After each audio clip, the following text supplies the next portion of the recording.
নমস্কাৰ প্ৰিয় দৰ্শক সকলোলৈকে ৰঙৰ উৎসৱ ফাকুৱাৰ শুভকামনা জনাইছোঁ। আজি আমি আহিছোঁ উত্তৰ গুৱাহাটীৰ শ্ৰী শ্ৰী দৌল গোবিন্দ মন্দিৰলৈ। আচলতে এই দৌল পূৰ্ণিমাৰ দিনা এই মন্দিৰলৈ অহাৰ মোৰ বহুদিনীয়া আশা আছিল আৰু আজি ভগৱানৰ কৃপাত সেই সুযোগ মিলিল।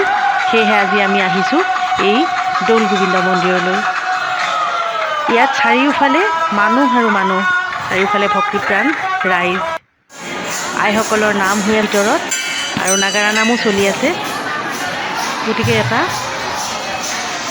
উৎসৱমুখৰ আনন্দমুখৰ চাৰিওফালে এটা আনন্দমুখৰ পৰিৱেশ।